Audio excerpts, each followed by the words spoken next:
Bismillahirrahmanirrahim. Bismillahirrahmanirrahim.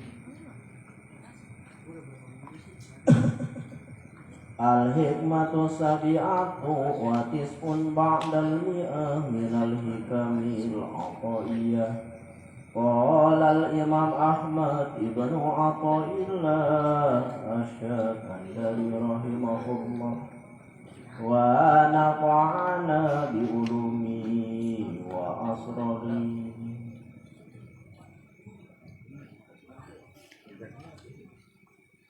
Imam Ahmad ibnu Athaillah asy-Syakandari rahimahullah di dalam kitab hikmah yang ke-197 masih menjelaskan tentang hikmah minggu lalu. Imam Ahmad ibnu Athaillah asy-Syakandari rahimahullah wa nafa'ana bi ulumi wa asrari. Manis tagroba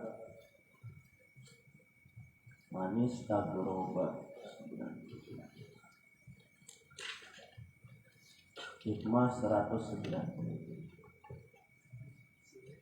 Manis tagroba ayungkidahu Allah min sahwati ayukhrijahu min wujudi mublati faqad istajaza al-qudrah ilahiyah wa kana Allahu ala kulli syai'in muqtadira. Man istaghroba sapawong utawi sapawong istaghroba iku nganggap enteng sapaman. Istaghroba iku nganggap enteng sapaman ayung kizahu ingin tak nyelametakeun hu iman. Allahu sapa Gusti Pangeran min sahawati saking sahwate yasiman wa ayukhrijahu nafirkeun istaghroba lan iku nganggap enteng sapaman ingin tametu sapa Allahu iman menuju di goflati saking anane laline yasi wong faqad istajaza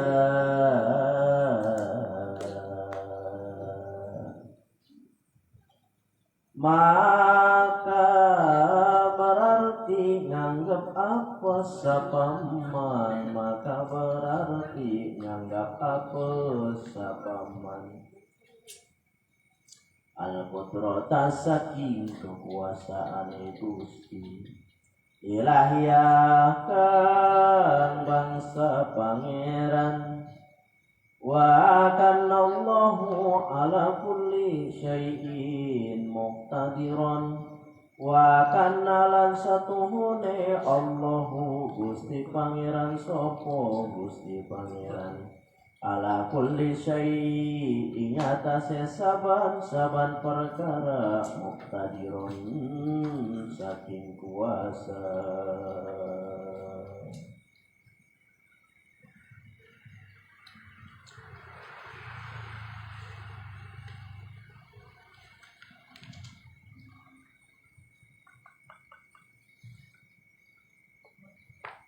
Man istaghroba ayunkizahu Allah min sahawati ayukhrijahu min wujudi ghaflati wa qad istajaza qudrata wa kana Allahu ala kulli syai'in muqtadira.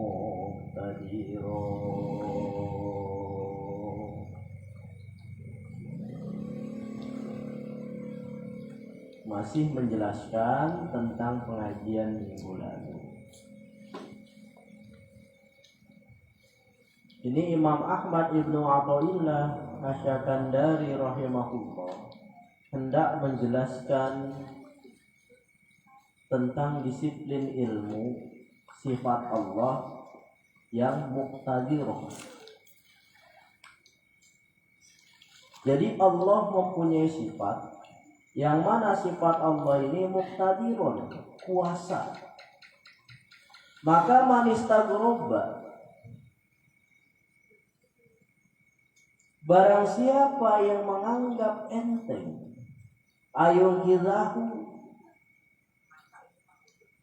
bila mana Allah menyelamatkan akan seseorang min sahwati, daripada sahwat, ayukhrijahu, dan Allah mengeluarkan akan seseorang min hududi ghaflati, daripada kelalaiannya. Maka bila mana seseorang tersebut menganggap lemah, maka di sini telah rusak keimanan seseorang. Jadi barang siapa yang menganggap aneh, barang siapa yang menganggap tidak mungkin bahwa Allah melepaskan akan dia daripada syahwatnya, dan Allah keluarkan akan dia daripada kelalaiannya. Barang siapa yang menganggap tidak mungkin, barang siapa yang menganggap aneh, berarti dia menganggap lemah akan kekuasaan Allah.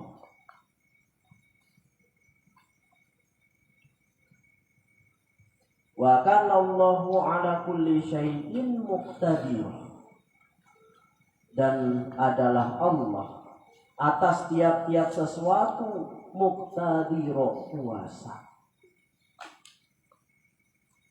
Barang siapa kita menganggap diri kita, gua ini nggak mungkin menjadi orang yang alim, gua ini nggak mungkin menjadi orang yang dekat dengan Allah, saya ini nggak mungkin menjadi kekasihnya Allah, saya ini nggak mungkin menjadi salah satu daripada wali-walinya Allah, karena gue sering maksiat, karena gue sering lalai kepada Allah. Banyak perintah Allah gue tinggalkan, banyak perintah Allah aku tinggalkan. Bahkan aku tercebur ke lautan kemaksiatan. Pikiranku selalu buruk kepada orang lain, hatiku selalu dengki kepada orang lain, perbuatanku selalu membuat orang lain sakit hati, dan aku senantiasa bermaksiat kepada Allah. Kayaknya aku ini gak mungkin akan menjadi kekasihnya Allah. Kayaknya aku ini gak mungkin akan menjadi orang yang dekat dengan Allah. Maka bila mana ada gertak di dalam hati, aku ini nggak mungkin menjadi kekasihnya Allah, disinilah seseorang sudah merusak akan keimanannya. Kenapa rusak keimanannya? Karena Allah mempunyai satu sifat yang bernama sifat muqtadirun. Allah mempunyai sifat yang maha kuasa. Allah kuasa membalikkan keadaan seorang hamba, yang mana seorang hamba tercebur ke lautan kemaksiatan, lantas dia taubat di hadapan Allah dan menjadi kekasihnya Allah. Allah sangat kuasa menjadikan orang tersebut yang tadinya lalai di hadapan Allah, yang tadinya senantiasa bermaksiat di hadapan Allah, lantas satu detik dia bertobat di hadapan Allah dan dia menjadi kekasihnya Allah, bahkan menjadi wali-walinya Allah. Di sini Allah sangat amat kuasa merubah keadaan seorang hamba yang tadinya seorang hamba tersebut senantiasa maksiat kepada Allah, yang tadinya seorang hamba tersebut lalai kepada Allah, yang tadinya seorang hamba tersebut jauh kepada Allah, lantas dirubah sama Allah 128 derajat, lantas dia menjadi kekasihnya Allah. Yang tadinya dia selalu minum minuman keras, yang tadinya dia selalu joget-joget di hiburan malam, lantas satu ketika dia taubat di hadapan Allah dan senantiasa dia menyucurkan air mata di hadapan Allah, dan dia selalu menangis di hadapan Allah, dan dia taubat di hadapan Allah. Allah sangat kuasa merubah keadaan seorang hamba yang tadinya orang hamba tersebut hina lantas mulia di sisi Allah, yang tadinya seorang hamba itu buruk lantas mulia di sisi Allah. Yang tadinya seorang hamba tersebut penuh dengan kekotoran di dalam jasad maupun kolbunya, lantas menjadi bersih di hadapan Allah. Disinilah Allah sangat amat mungkin, sangat amat kuasa merubah keadaan seorang hamba yang tadinya hamba tercebur ke lautan kemaksiatan, lantas dia berenang-renang di lautan keilahian. Allah sangat amat kuasa karena Allah mempunyai sifat yang bernama sifat muqtadirun. Maka bila mana kita melihat orang lain dia senantiasa bermaksiat di hadapan Allah, lantas kita melihat orang lain dia itu selalu maksiat kepada Allah, dia itu selalu meminum minuman keras, dia itu selalu lalai di hadapan Allah, nggak mungkin dia itu jadi kiai, nggak mungkin dia jadi ustaz, nggak mungkin dia jadi kekasihnya Allah. Ketika ada geletak walaupun itu di dalam hati kita demikian kepada orang lain, disinilah letak hancurnya keimanan kita di hadapan Allah. Kenapa hancur keimanan kita di hadapan Allah? Karena kita menolak secara qalbi, secara hati bahwa Allah mempunyai sifat yang bernama sifat muqtadirun, sifat sangat amat kuasa merubah keadaan seorang hamba yang tadinya seorang hamba tersebut maksiat di hadapan Allah, yang tadinya seorang hamba tersebut lalai di hadapan Allah, yang tadinya seorang hamba tersebut jauh di hadapan Allah, lantas Allah panggil seorang hamba tersebut dan dia mendekat kepada Allah dan dia mencari guru dan dia mempelajari agama Allah, dan ketika suatu saat nanti dia menjadi ahli ilmu dan dia menjadi orang yang mulia di sisi Allah, bahkan menjadi salah satu wali di antara wali-walinya Allah. Disinilah sangat amat mungkin Allah merubah keadaan seorang hamba yang tadinya hina menjadi mulia, yang tadinya buruk menjadi mulia di sisi Allah. Disinilah Allah sangat amat kuasa karena Allah mempunyai sifat yang bernama sifat muqtadirun. Maka ketika kita melihat orang lain, dia itu tukang palak, tukang tarok, tukang merosotin rok segala macam, dilabrak sama dia ibaratnya. Ketika ada geretak di dalam hati kita, nggak mungkin orang tersebut menjadi kekasihnya Allah. Karena setiap orang dipalak sama dia, setiap orang dikepret sama dia, bahkan dia selalu tidak melepaskan minuman keras di genggamannya. Dan kita geretak di dalam hati kita ketika melihat orang lain. Nggak mungkin orang tersebut taubat di hadapan Allah.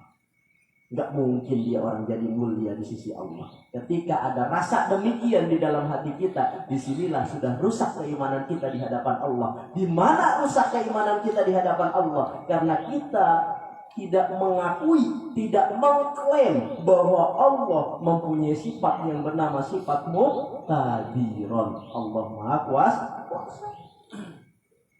Nggak mungkin dia itu tukang maksiat, nggak mungkin dia itu perampok, nggak mungkin dia itu tukang begal, nggak mungkin dia menjadi ustaz, nggak mungkin dia menjadi kiai, nggak mungkin dia menjadi orang yang dekat dengan Allah. Ketika kita menganggap lemah, istaghroba, menganggap enteng, menganggap lemah, menganggap tidak mungkin akan suatu hal yang demikian, disitulah sudah rusak keimanan kita di hadapan Allah. Karena Allah mempunyai sifat yang bernama sifat muqtadirun. Allah sangat kuasa. Seperti kisah Fudail bin Iyad. Fudail bin Iyad itu perompak. Fudail bin Iyad. Bahkan dia rampok. Semua harta rampokannya dia kuras. Bahkan dia sering membunuh orang. Pada suatu ketika Fudail bin Iyad ditarik sama Allah dan dia taubat di hadapan Allah. Dan dia mencari guru. Di umur berapa Fudail bin Iyad mencari guru? Di umur 70 tahun. Dari 70 tahun sampai bawahnya Fudail bin Iyad menghabiskan seluruh umurnya untuk merampok, menghabiskan seluruh umurnya untuk berpesta pora, menghabiskan seluruh umurnya untuk bermaksiat kepada Allah. Pada saat umur 70 tahun, Fudail bin Iyad taubat di hadapan Allah. Dia dipanggil sama Allah dan dia mencari guru agama dan dia mempelajari ilmu-ilmu agama dan dia menjadi tokoh, salah satu tokoh yang amat besar, bahkan wali-wali sangat besar yang bernama Fudail bin Iyad. Kenapa bisa demikian? Karena Allah sangat amat mampu akan hal yang demikian. Dan Allah sangat amat bisa melakukan hal yang demikian. Kenapa Allah sangat bisa melakukan hal yang demikian? Karena Allah mempunyai sifat yang bernama sifat muqtadiron. Allah sangat amat kuasa. Ketika kita menganggap nggak mungkin, disinilah kita menolak kekuasaan Allah. Gak mungkin si anu mah jadi orang bener, gak mungkin si anu mah jadi kiai, gak mungkin si anu mah jadi ustadz. Dulu dia pemabok, dulu dia perompak, dulu dia pembegal dan lain-lain. Disinilah kita sudah melemahkan kekuasaan Allah. Sama Abu Nawas. Abu Nawas awalnya itu orang yang paling munafik, orang yang paling tukang nakal, tukang cerdik, maksiat setiap hari. Abu Nawas. Bahkan Abu Nawas itu dalam suatu perkataannya, biarkan itu masjid penuh dengan orang-orang yang sholat. Karena fawailul lil musallin, neraka wail hanya untuk orang-orang yang sholat. Kita mayu mabuk bareng aja. Kata Abu Nawas itu. Kan kata Allah fawailul lil musallin, neraka wail bagi orang-orang yang sholat.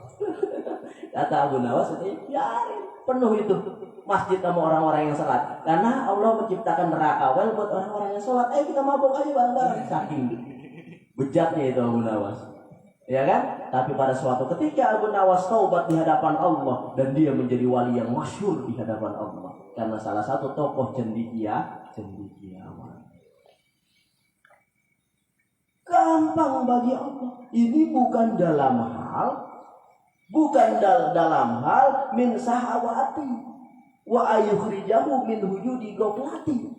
Bukan dalam masalah kelalaian aja Allah muqtadirun. Bukan dalam masalah orang itu diubah yang tadinya di lautan maksiat sampai ke lautan keilahian. Tapi Allah sangat muqtadirun, merubah keadaan seorang hamba yang tadinya dia melarat, akhirnya dia kaya.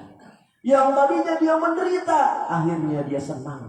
Yang tadinya dia itu sangat amat susah, sangat amat belangsak, sangat amat penuh penderitaan hidupnya. Lantas muqtadirun, Allah sangat kuasa merubah keadaan seorang hamba yang tadinya dia tercebur di lautan masalah, akhirnya dia diangkat sama Allah di lautan kesenangan.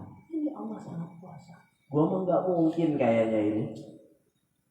Cilok, gua jualan cilok, kebeli mobil, kebeli tanah, kebeli rumah, ya kan? Keuntungan ciloknya 100 biji, paling keuntungannya 50.000. Kalau misalkan gua kebeli tanah, kebeli macam, berapa ribu biji yang laku? Nggak mungkin kayaknya ini. Ya kan, nggak mungkin. Maka ketika kita menganggap nggak mungkin, buah dengan usaha yang demikian bisa jadi orang kaya. Disinilah kita sudah rusak keimanan kita di hadapan Allah, karena kita tidak mengklaim bahwa Allah mempunyai sifat yang bernama sifat muqtadiran. Allah sangat kuasa merubah keadaan seorang hamba yang tadinya hina menjadi mulia, yang tadinya miskin menjadi kaya, yang tadinya kekurangan menjadi kelebihan. Ini sangat mungkin bagi Allah. Ketika hati kita menganggap itu lemah, aneh dan tidak mungkin, dan menganggap itu hal yang mustahil, disinilah rusaknya keimanan kita di hadapan Allah. Itu bisa rusak iman hanya karena demikian. Gak mungkin. Dia tukang nyabu, tukang segala macam, ditangkap polisi gitu berapa kali dan lain-lain. Gak mungkin dia taubat di hadapan Allah. Nah, ketika kita menganggap tidak mungkin, disinilah lemahnya keimanan kita di hadapan Allah. Lemahnya keimanan kita di hadapan Allah. Gak mungkin dia nongkrong baik di perapatan tiap hari, minum minuman keras segala macam, ngobat segala macam, di penjara juga pernah. Gak mungkin dia taubat. Ketika Allah mau menarik keadaan seorang hamba, taubat di hadapan Allah. Maka di dunia ini tiada yang tidak mau. Kenapa? Karena Tuhan kita yaitu Allah mempunyai sifat yang bernama sifat muqtadir. Allah sangat amat kuasa.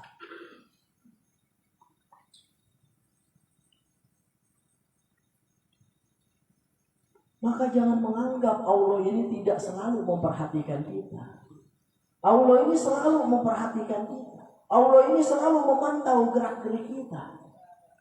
Tapi kadangkala kita ini yang tidak merasa bahwa kita senantiasa dilihat dan diperhatikan sama Allah. Allah ini sangat dekat kepada kita. Bahkan Allah ini menunggu-nunggu kita untuk beribadah kepadanya. Allah ini menunggu-nunggu untuk kita bermunajat kepadanya. Allah itu menunggu-nunggu untuk kita meminta dan memohon kepadanya. Karena ketika Allah dipinta dan Allah dimohon, disitulah Allah merasa dibesarkan oleh seorang hamba. Kalau bos itu kan kalau dipinta sama anak buah, dibutuhkan sama anak buah, berarti anak buahnya menganggap bos kita itu besar. Allah ini sangat dekat sama kita. Kadangkala kita nggak merasa bahwa Allah ini sangat dekat kepada kita. Akhirnya kita malah mencari selain Allah dan kita meninggalkan Tuhan. Padahal Allah senantiasa memperhatikan kita, melihat tingkah laku kita, memantau gerak-gerik kita. Tapi kita kadangkala tidak menyadari akan hal yang demikian. Ketika masalah datang di dalam kehidupan kita, yang dicari sama kita adalah solusi. Yang dicari sama kita adalah makhluk. Yang dicari sama kita, mana bos gua? Kerjaan apa? Dunia yang dicari sama kita. Padahal sumber daripada segala sumber, jalan keluar adalah Allah. Maka ketika kita diambang masalah, ketika hati kita hancur, ketika usaha kita berantakan, ketika segala sesuatunya kita hancur, maka yang pertama kali harus kita dekati adalah Allah.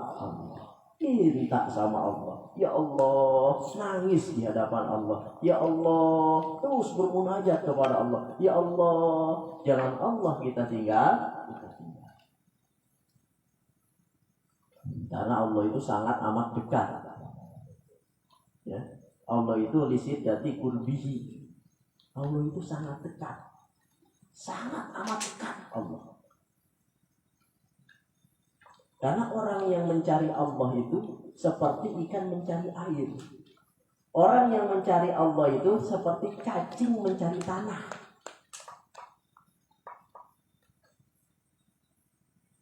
Ketika kita mencari Tuhan, seperti ikan mencari air. Ya ada di dalam air mencari air.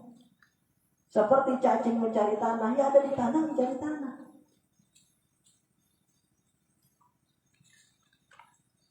Lantas kenapa Allah itu nggak kelihatan?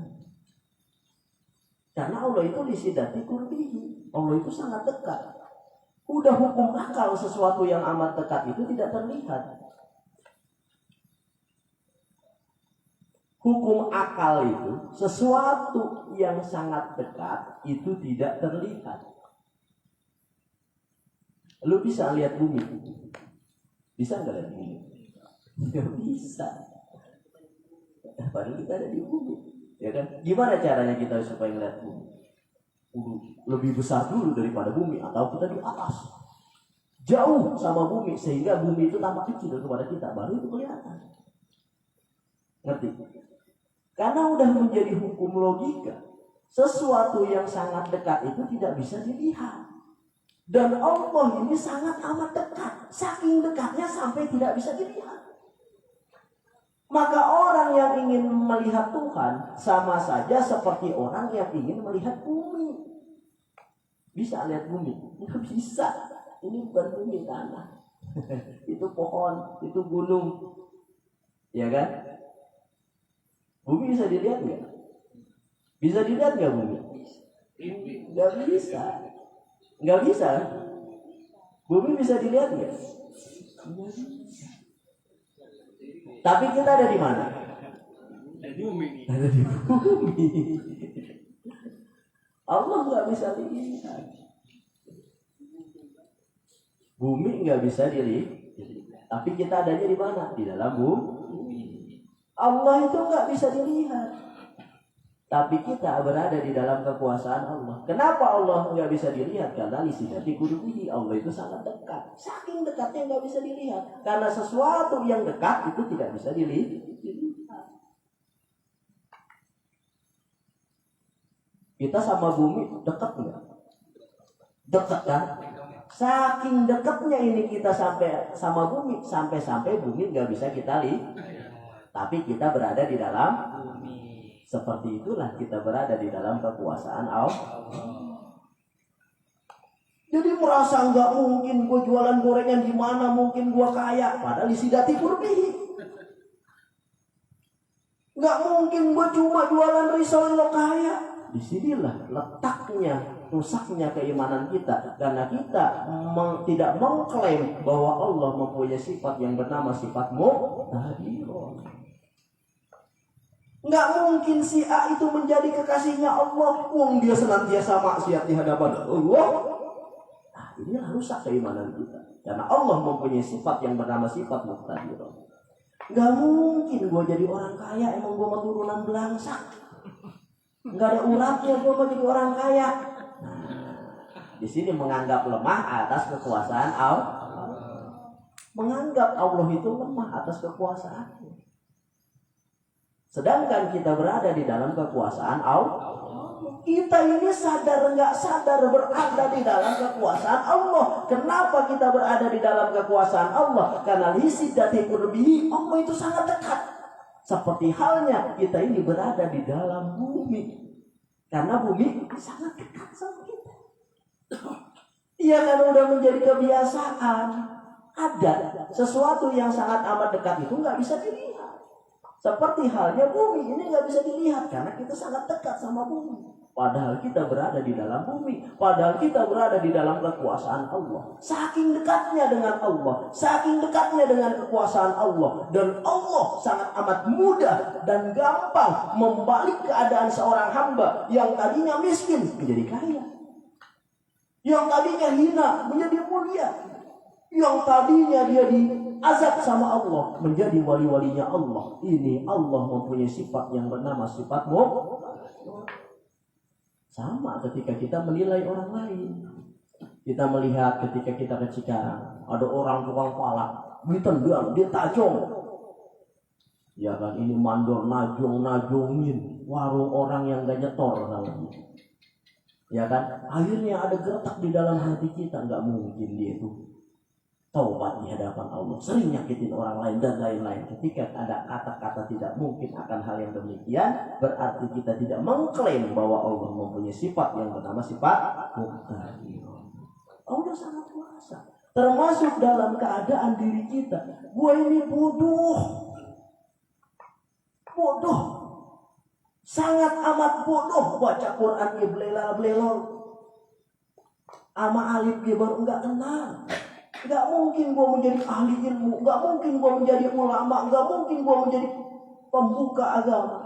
Ketika rasa ada tidak mungkin di suatu hal yang demikian, sama aja kita menganggap lemah akan kekuasaan Allah, padahal kita berada di dalam kekuasaannya. Maka harus punya himmatul aliyah. Mungkin, pasti bisa kuasa Allah. Harus seperti itu. Pasti Allah kuasa, pasti Allah bisa mengubah keadaan diriku yang tadinya tercebur ke lautan kemaksiatan menjadi tercebur ke lautan kemuliaan di sisi Allah. Ini Allah sangat amat kuasa.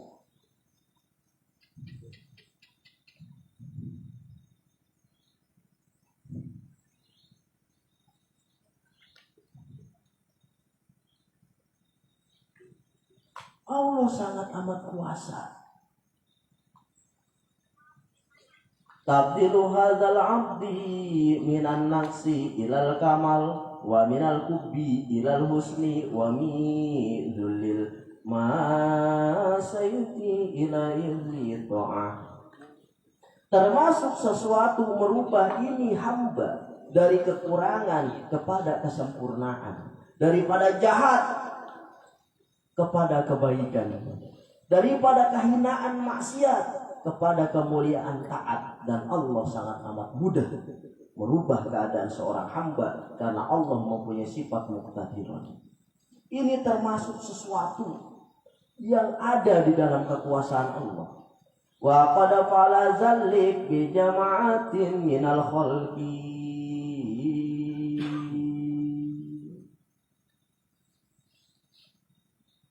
Sungguh Allah telah melakukan yang demikian dengan banyak daripada makhluk. Banyak yang telah Allah ubah. Yang tadinya miskin menjadi jutawan. Yang tadinya hina menjadi mulia.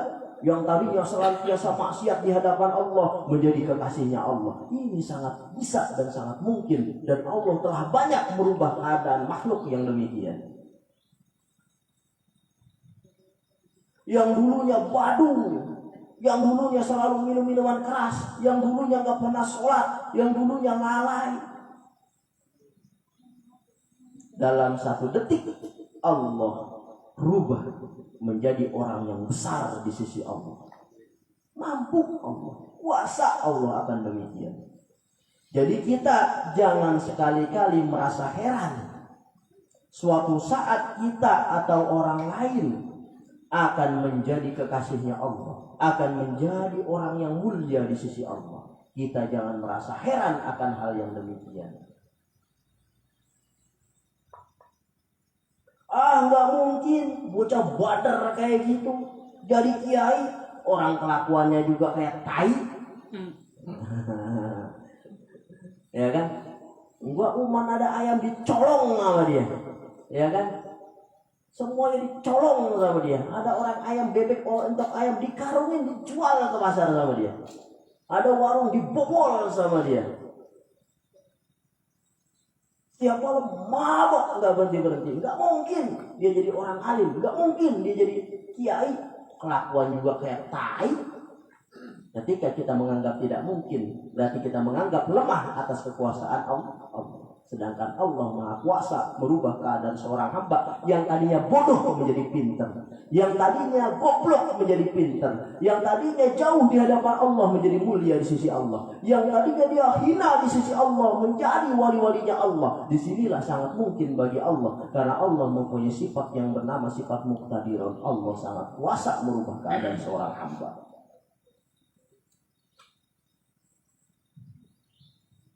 Bila mana kita nggak mungkin menganggap akan hal yang demikian, berarti kita ini kagak beriman namanya. Belum beriman itu sama Allah. Nggak mungkin si anu mah pintar goblok kayak gitu bocahnya. Ini nggak beriman sama Allah. Dia mah belet ngajinya, nggak mungkin dia mah bisa. Ini nggak beriman sama Allah. Nggak beriman dengan sifat muqtadirnya Allah. Nggak mungkin dia jadi orang kaya, paling dia hasil togel. Nggak mungkin, ya. Dia mau kaya beli motor, paling dia beli togel lagi kemarin. Ini berarti orang nggak beriman namanya. Dia kebeli tanah, kebeli mobil, kebikin rumah, paling dia hasil beguru di Gunung Hijau tuh. Punya tuyul dia bertiga. Makanya usahanya nggak berhenti. Wah ya gitu. Nah, ini berarti nggak beriman sama Allah, karena Allah mempunyai sifat muqtadirun.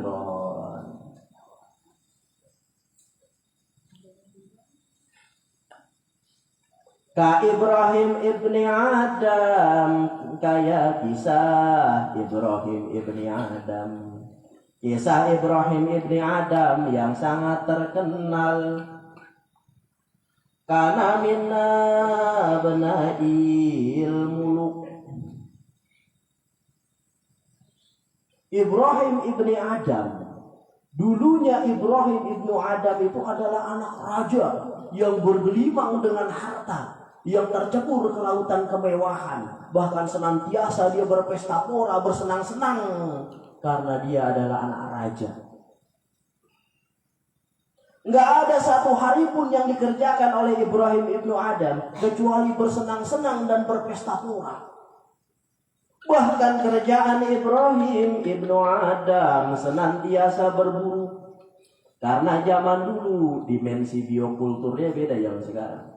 Kalau zaman sekarang itu ibaratnya orang anak raja yang sering berburu itu sering ngoleksi mobil mewah dan bersenang-senang di atas gunung segala macam. Anak raja zaman dulu itu stylenya itu, kerennya itu ya berburu dengan kuda, yang mana pada zaman tersebut enggak ada, jarang sangat sekali orang yang mempunyai kuda.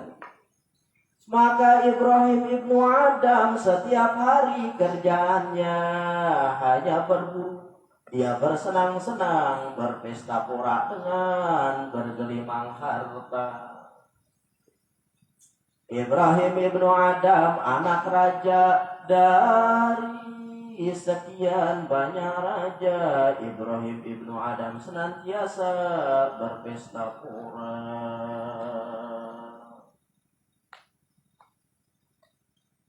Ibrahim ibnu Adam tinggalnya di negeri Quraisyan. Quraisyan itu di antara Persia sama Iran.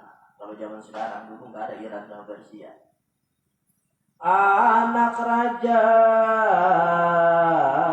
kerajaan yang senantiasa setiap hari bersenang-senang berburu. Artinya jauh Ibrahim ibnu Adam tersebut daripada kesolehan. Jauh Ibrahim ibnu Adam daripada ketakwaan. Pada suatu ketika Ibrahim ibnu Adam sedang berburu. Ketika dia sedang berburu, Ibrahim ibnu Adam mendengar suara hatib, suara tanpa rupa. Gak ada orang yang ngomong, gak ada orang yang berbicara. Tapi Ibrahim ibnu Adam mendengar hatib.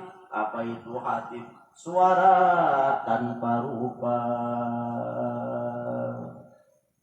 Ya Ibrahim ibnu Adam, mali hadza kulli tawa. Ya Ibrahim ibnu Adam, mali hadza khuliqta wali wala li hadza umirta. Wahai Ibrahim ibnu Adam, tidaklah engkau untuk ini aku ciptakan, kata Allah. Tidaklah untuk ini engkau diperintah. Dengar Ibrahim ibnu Adam. Wahai Ibrahim ibnu Adam, kata hatib suara tanpa rupa tersebut.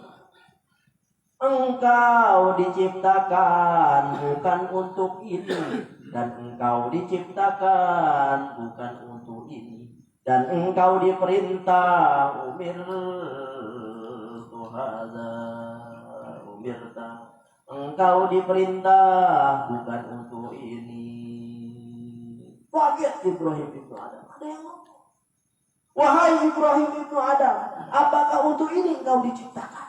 Apakah untuk ini engkau diciptakan? Apakah engkau diciptakan hanya untuk bersenang-senang? Apakah engkau diciptakan hanya untuk berpesta pora? Apakah engkau diciptakan di alam dunia ini hanya untuk menghabiskan umurmu dengan bergelimang kesenangan? Apakah untuk ini, wahai Ibrahim ibnu Adam, engkau diciptakan?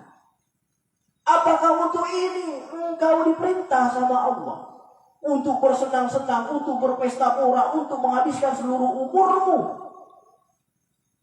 Yang mana Allah tidak perintah akan hal yang demikian. Apakah untuk itu mahuliktu lihaza engkau diciptakan, wahai Ibrahim ibnu Adam? Kaget Ibrahim ibnu Adam mendengar suara tanpa rupa demikian.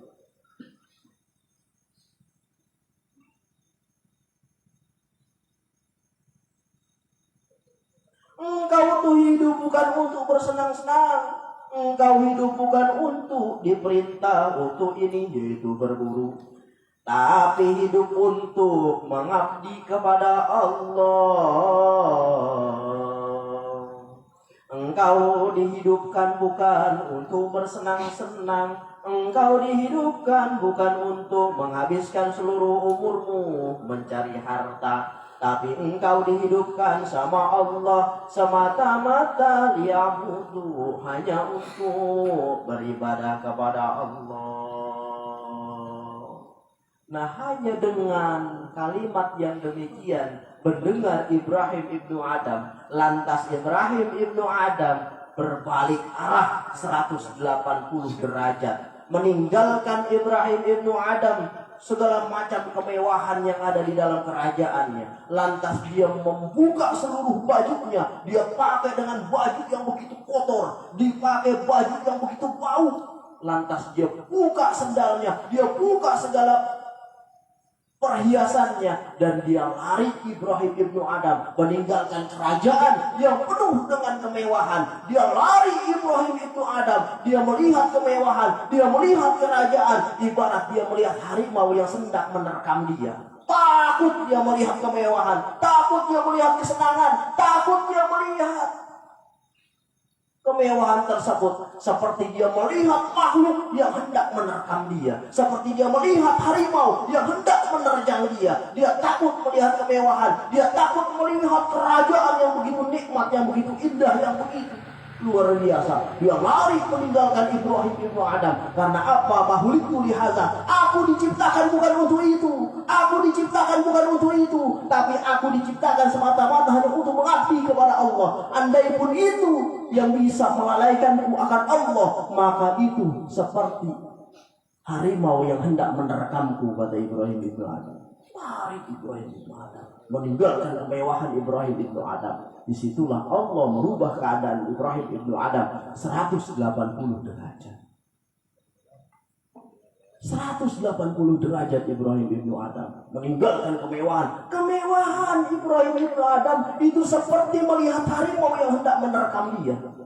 Dia melihat kesenangan seperti melihat harimau yang hendak menerkam dia. Dia melihat kenikmatan seperti melihat harimau yang hendak menerkam dia. Dia lari dari kemewahan, dia lari daripada kesenangan, dia lari daripada meninggalkan itu. Lantas dia hanya untuk hidupnya makhluk lihaza, aku bukan itu diciptakan sama Allah. Aku hanya untuk beribadah kepada Allah. Disitulah Allah merubah keadaan seorang Ibrahim ibnu Adam. Akhirnya Ibrahim ibnu Adam pergi mencari guru agama yang mana dia hendak memperdalam agama. Dan Ibrahim ibnu Adam menuntut ilmu.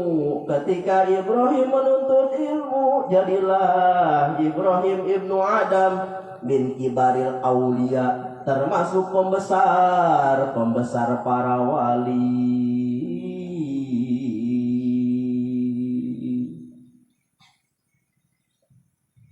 Dan itu mudah bagi Allah, sangat amat mudah bagi Allah merubah seseorang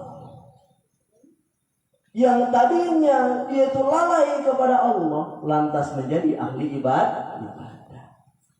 Seperti fenomenal kisah Ibrahim ibnu Adam, masyhur kisah Ibrahim ibnu Adam. Maka bila mana hal yang demikian tadi kita anggap itu sulit, maka rusak keimanan kita. Siapa lagi? Abdullah bin Mubarak. Abdullah bin Mubarak, seorang ulama lagi wali terkenal yang bernama Abdullah bin Mubarak atau dikenal Syekh Mubarak. Abdullah bin Mubarak seorang ulama turwali yang sangat terkenal, tapi dulunya Syekh Mubarak yaitu tukang gambus. Gambus zaman dulu sama gambus zaman sekarang itu beda. Tapi di Arab sebagian gambusnya yang kayaknya masih kayak gitu, yang ada goyang-goyang perut, ya kan, goyang-goyang perut sama kayak sempak sama kutang doang. Nah itu tukang gendangnya Syekh Mubarak. Syekh Mubarak jauh sama agama, jauh sama Allah. Setiap malam dia bermain gambus sambil nyawer-nyawer di antara perempuan-perempuan yang goyang-goyang perut. Seluruh waktu Syekh Mubarak dipakai dengan lalai dan maksiat di hadapan Allah. Jauh sama Allah, selalu maksiat Syekh Mubarak.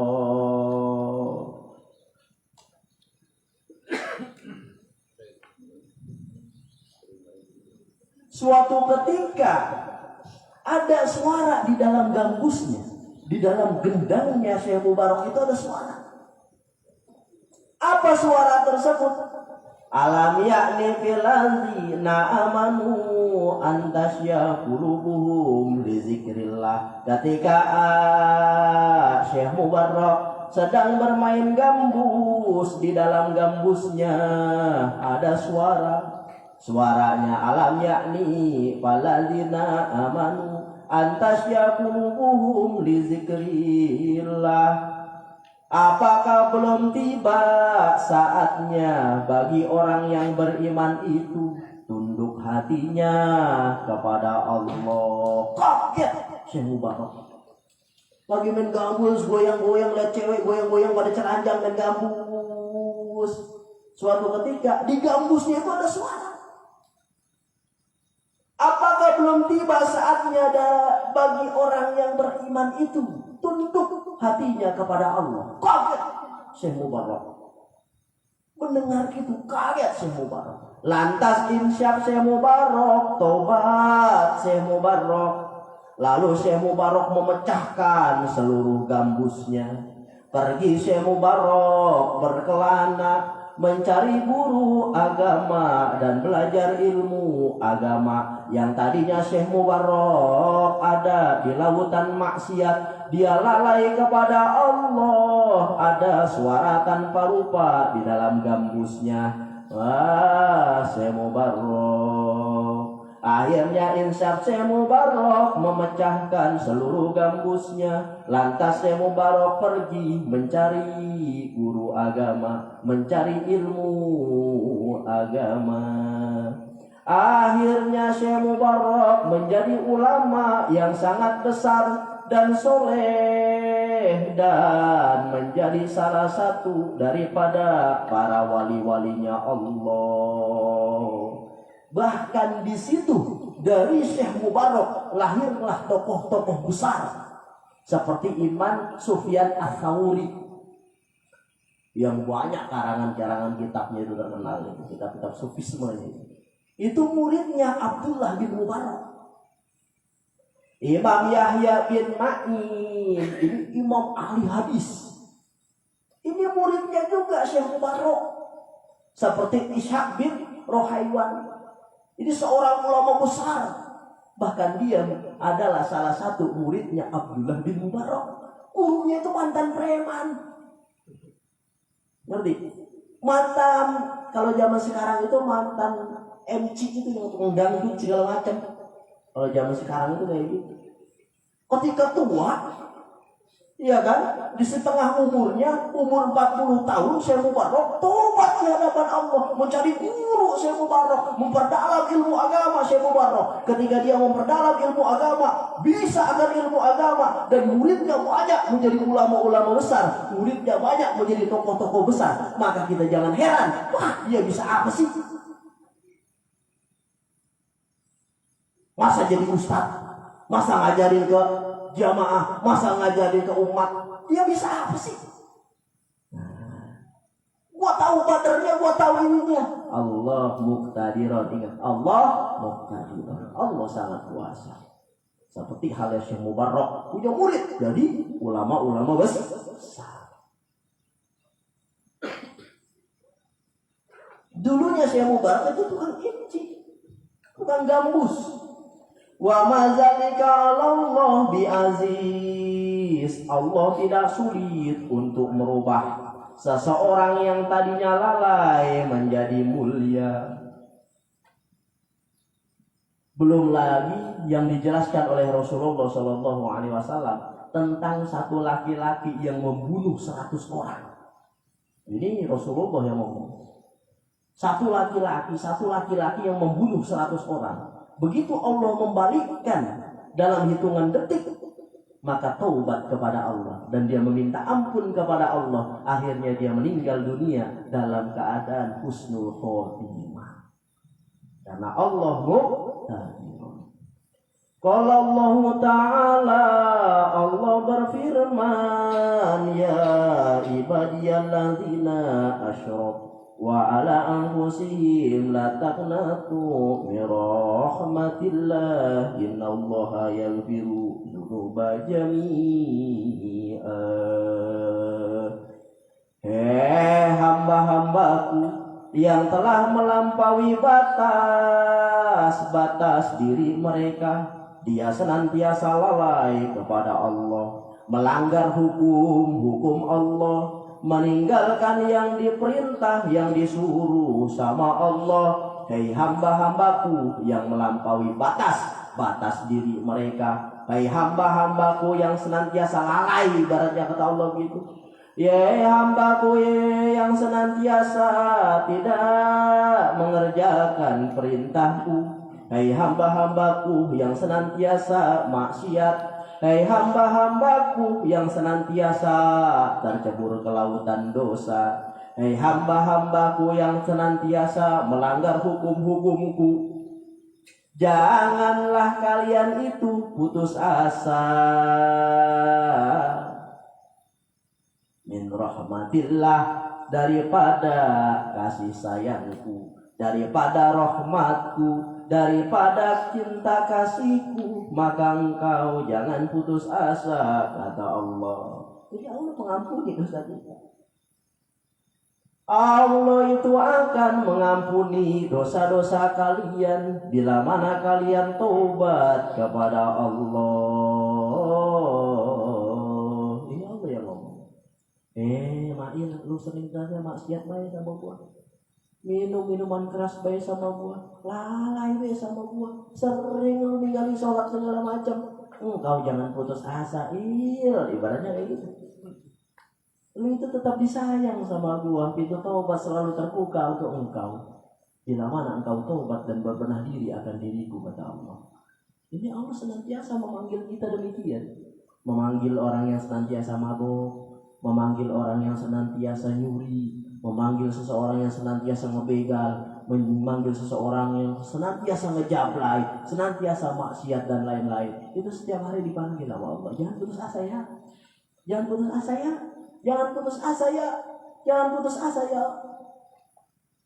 Jangan putus asa daripada rahmatku, kata Allah. Kita kadang-kadang mengklaim halah si anu, halah si anu, halah si anu. Disinilah. Padahal Allah jangan putus asa, jangan putus asa, jangan putus asa. Walaupun kau maksiat jangan putus asa. Walaupun kau lalai jangan putus asa, kata Allah. Inilah rahmannya Allah kepada kita. Allah mempunyai sifat yang bernama sifat muqtadirun. Mempunyai sifat muqtadirun. Allah Maha Kuasa. Jangan sekali menganggap lemah akan kekuasaan Allah. Gimana Pak Guru, Pak Ustadz? Dagang sepi baik. Gak ada yang beli. Boro-boro ini kebayar angsuran, kebayar utang, kebayar ini segala macam. Keuntungan sehari habis buat makan bocah. Nah, jangan kayak gitu. Itu menganggap lemah akan kekuasaan Allah. Nah, utang mau berapa banyak, yang penting gua asbab, yang penting gua usaha, kasih gua bayar. Ada Allah, Allah Maha Kuasa. Besok begitu, bari nangis cuman, bari memble. Ya intinya jangan menganggap lemah akan kekuasaan Allah.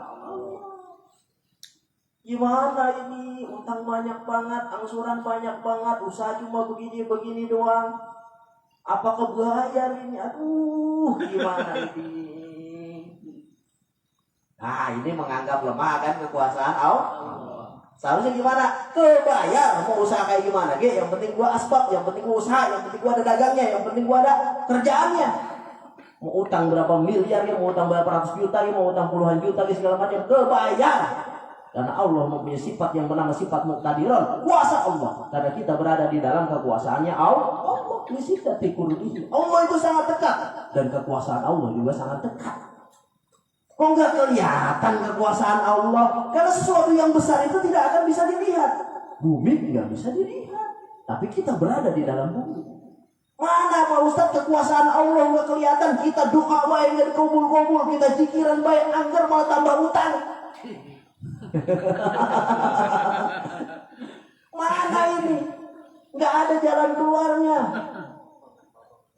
Bukan malah ada jalan keluar, utang malah nambah lagi. Katanya kita ada di dalam kekuasaan Allah. Gini kan?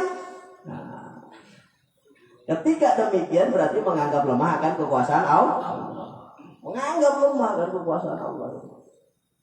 menganggap lemah dan kekuasaan Allah. Maka besok jalani aja. Yang penting kita ada capek, yang penting kita ada kerjaannya, yang penting kita ada dagangannya. Jangan menganggap lemah tapi meninggalkan asbab. Tiduran gitu, glonjor gitu. Ya kan?